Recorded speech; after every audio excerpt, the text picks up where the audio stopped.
Hello guys, welcome. तो दोस्तों, आज इस वीडियो में मैं आपको एक डिटेल्स देना चाहता हूँ। ठीक है। बहुत बार जब हम प्लान देते हैं या कई जगहों पे डिटेल्स देते हैं तो जा लाइफस्टाइल के बारे में, तो हमें कुछ सवाल आते हैं। ठीक है। और ये सवाल जो है वो आपके भी मन में कहीं ना कहीं होंगे, तो उसका जवाब मैं देता हूँ। पहला जो सवाल होता है, सर जा लाइफस्टाइल इतने पैसे क्यों देता है। ठीक है। तो उसका जवाब है, एक्चुअली जा लाइफस्टाइल ज़्यादा पैसे नहीं दे रहा है। ठीक है। जा लाइफस्टाइल जो है वो यूरो में सब कुछ लेन देन करता है। ठीक है। यूरो, एक यूरो की कीमत देखा जाए इंडियन रुपीज़ में तो वो 90 रुपीज़ होती है। ठीक है। तो इस हिसाब से वो आपको डेली का 2.74 यूरो देता है, यानी कि डेली का वो हो जाता है 250 रुपये के आसपास। ठीक है। यानी 250 रुपये पकड़ लीजिए वो आपका है, और मंथली हो जाता है 7,000। ठीक है। तो वो कोई ज़्यादा पैसे नहीं दे रहा। अब यहाँ पे देखिए, इंडोनेशियन करेंसी में मैं 1 यूरो की वैल्यू देख रहा हूँ। ठीक है। यहाँ पे गूगल पे देखिए, 1 यूरो टू इंडोनेशियन करेंसी 17,000 के बराबर है 1 यूरो। तो वो पकड़ लीजिए 2.74 यूरो के हिसाब से उनके लिए कितना होगा। ठीक है। पर डे का इनकम मंथली अलग से। तो ये भी उनके लिए ज़्यादा है, लेकिन वो जो है वो उनके हिसाब से 2.5 रुपये दे रहा है। ठीक है। वो 2.74 यूरो उनके लिए 2.5 रुपये के बराबर है, 2.5 रुपीज़ के लिए। लेकिन वो यूरो में कन्वर्ट होता है तो इंडोनेशियन के लिए वो 17,000 के बराबर होता है। ठीक है। अगर वैसे ही वियतनाम डोंग के लिए देखा जाए, ठीक है, वियतनाम की जो करेंसी है वो डोंग है, तो उनके लिए वो देखिए 28,000 के पास जाता है। ठीक है। 28,000 यानी 27,800 से, यानी 28,000 उनके लिए 1 यूरो की वैल्यू है वहाँ पे। तो सोच लीजिए 2.75 यूरो, यानी वो उनके लिए तो 2.5 रुपये है, लेकिन ये जो वियतनाम लोगों के लिए है उनके लिए वो कितना हो जाता है। ठीक है। 2.74 यूरो के हिसाब से। तो पैसे यहाँ पे ज़्यादा नहीं मिल रहे एक्चुअली, वो जब कन्वर्ट होते हैं तो ज़्यादा होते हैं। ठीक है। उसके बाद सेकंड क्वेश्चन, कि जा लाइफस्टाइल एडवर्टाइजमेंट के पैसे कैसे दे सकता है, एडवर्टाइजमेंट के पैसे कैसे मिल सकते हैं। ठीक है।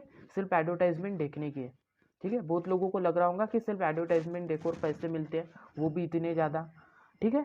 तो इतने ज़्यादा क्यों मिल रहा है वो तो मैंने आपको बता दिया, लेकिन एडवर्टाइजमेंट से कैसे मिलता है ये आपको पता नहीं। एक्चुअली एडवर्टाइजमेंट बहुत बड़ा हब है। ठीक है। ये देखिए, यहाँ पे मैं गूगल पे डाल रहा हूँ एडवर्टाइजमेंट टर्नओवर इन इंडिया। ठीक है। यहाँ पे आप advertisement revenue generate in India भी डाल सकते हैं, साल के हिसाब से आपको ग्राफ में वो डिटेल्स मिल जाएंगे। ठीक है। यहाँ पे देखिए, मेरे को इन्फॉर्मेशन है स्टैटिक का। ठीक है। स्टैटिक का ये एक्चुअली,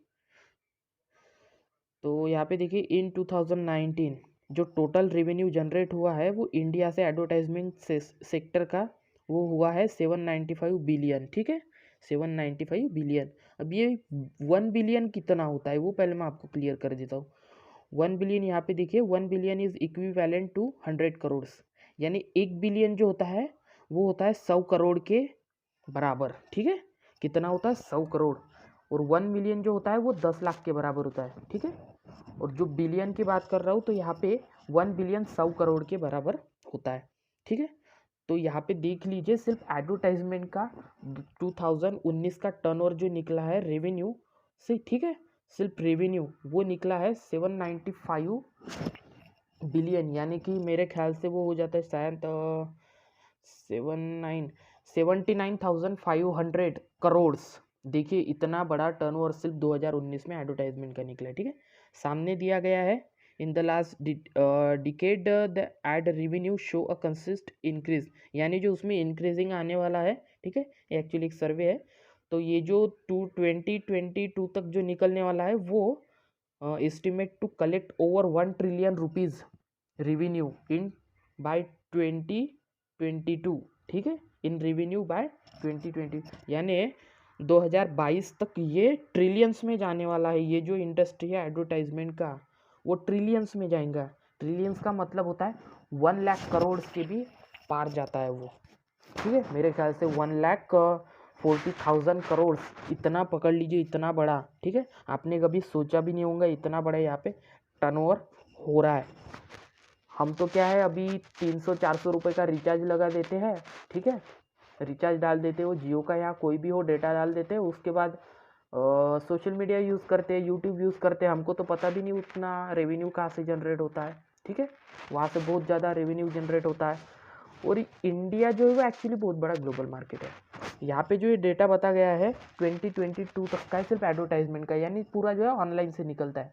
अब तो इंडिया में ज़्यादा से ज़्यादा लोग जो है वो एक्चुअली 50% भी लोग नहीं हुए हैं जो मोबाइल यूज़ कर रहे हैं। मेरे कहने का मतलब है कि ये जो पूरा रेवेन्यू निकल रहा है ना, ये आपके सोशल मीडिया, फेसबुक, व्हाट्सअप, ये जो आप यूज़ कर रहे हो, ये अदर कंट्रीज़ के लोग जो है वो अपना डेटाबेस ले रहे हैं और उस डेटाबेस पे इतने अरबों रुपए, खरबों रुपए कमा रहे हैं, ठीक है। लेकिन हम खाली रिचार्ज करा के देखते हैं, ठीक है। हमको पता नहीं कि एडवर्टाइजमेंट से इतना भी पैसा निकलता है करके, ठीक है। ये एम्प्लॉयमेंट भी कंट्रोल कर सकता है इंडिया का, यानी जो बेरोजगारी है ना वो भी घटा सकता है, कंट्रोल कर सकता है पूरा, ठीक है। तो सोचने की क्षमता होना चाहिए। इंडिया में देखा जाए तो इंडिया सबसे बड़ा ग्लोबल मार्केट है, ठीक है, इंडिया और चाइना, क्योंकि वहाँ की पॉपुलेशन बहुत ज़्यादा है। तो इंडिया बहुत बड़ा ग्लोबल मार्केट है, चाइना से भी बड़ा, ठीक है। तो इस हिसाब से ये तो वहाँ पे इंडिया में 50% भी लोग नहीं है जो मोबाइल यूज़ करते हैं। जब यूज़ करेंगे तो देखिए वो अभी ही इतना टर्नओवर है ट्रिलियन करोड़ में, तो आगे और कितना जाएगा वो आप समझ सकते हैं। सेकंड बात, ये जो एडवर्टाइजमेंट है, ठीक है, ये पहले आती थी पेपर पे आती थी, उसके बाद आने लगा रेडियो पे, ठीक है। तो पेपर तो एक्चुअली ख़त्म ही हो चुका है, क्योंकि ज़्यादातर लोग ब्लॉगिंग ही पढ़ते रहते हैं, ठीक है, वीडियोस देखते हैं ऑनलाइन, जहाँ से उनको ज़्यादा इंफॉर्मेशन मिलती है, ठीक है। उसके बाद कुछ लोग तो ऐसा पेपर पढ़ते हैं, उसके बाद रेडियो, रेडियो तो ख़त्म ही हो गया एक तरह से एडवर्टाइजमेंट का, ठीक है। तो एडवर्टाइजमेंट अपनी जगह पे है, एडवर्टाइजमेंट का जो टूल्स होता है प्रमोशन का वो कन्वर्ट हो गया है। उसके बाद जो है टेलीविज़न आ गया, ठीक, टेलीविज़न यानी टीवी, ठीक है, एलसीडी एलईडी जो है, ठीक है। इसमें क्या हो गया, सीरियल देखते हैं, सास बहू के ये वो मूवीज़ देखते हैं, न्यूज़ देखते हैं, उसमें भी एडवर्टाइजमेंट का पैसा जनरेट होते रहता है। लेकिन लोगों के पास फ़िलहाल में अभी जो वर्ल्ड चल रहा है, डिजिटल वर्ल्ड, स्टार्टिंग पॉइंट उसका हो चुका है स्टार्टिंग, उसमें देखा जाए तो लोगों के पास इतना भी टाइम नहीं है कि वो टीवी देखे। ज़्यादा से ज़्यादा लोग जो है वो पड़े रहते हैं मोबाइल पे, ठीक है। अब तो टीवी भी बंद होने वाला है, आपको लग रहा होगा ऐसे, ठीक है। ये देखिए 20 तक की मेरे पास न्यूज़ है, ठीक है, ये 20 तक का है। यहाँ पे मैं इसे नीचे करता हूँ, ठीक है। यहाँ पे देखिए मोबाइल बंद करेगा टीवी, एक्चुअली मोबाइल सच में बंद करेगा, ठीक है, क्योंकि मोबाइल ने तो दुकान भी बंद करवा दिया है। मेरे कहने का मतलब है दुकान ने दुकान भी बंद करवा दिया है, यानी कि जियो आ चुका है, अमेज़ॉन आ चुका है, फ्लिपकार्ट आ चुका है, ठीक है। तो ये डिजिटल वर्ल्ड में अभी कन्वर्ट होते जा रहा है, यहाँ तक कि उन्होंने पैसे को भी कन्वर्ट कर दिया है डिजिटल करेंसी में। तो ये आपको थोड़ा समझना पड़ेगा कि अभी ये जो स्टार्टिंग पॉइंट है, जो समझ गया वो आके निकल जाएगा, जो नहीं समझा, ठीक है, जो समय के साथ नहीं बदलता वो समय उसको बदल देता है, सिंपल सा कहना है, ठीक है। तो ये आपको यहाँ पे ध्यान में आ चुका होगा कि अपना जो प्राइवेट पीसी यानी कि अपना हैंडसेट मोबाइल, ये आने वाले टाइम का सबसे बड़ा अपना गेम चेंजर होने वाला है, ठीक है, गेम प्लानर। यानी ये बहुत सोशल मीडिया जो है ना, डेटाबेस अपना है वो सबसे बड़ा है, और इंडिया ग्लोबल मार्केट सबसे ऊंचा है, और उस हिसाब में डिजिटल इसका देखा जाए तो एडवर्टाइजमेंट का सेक्टर इंडिया में कुछ कम नहीं है। अभी तो मैंने कहा कि मोबाइल ज़्यादा लोगों के पास नहीं है, और ज़्यादा लोगों के पास आएंगे तो सोच लीजिए क्या होगा, ठीक है।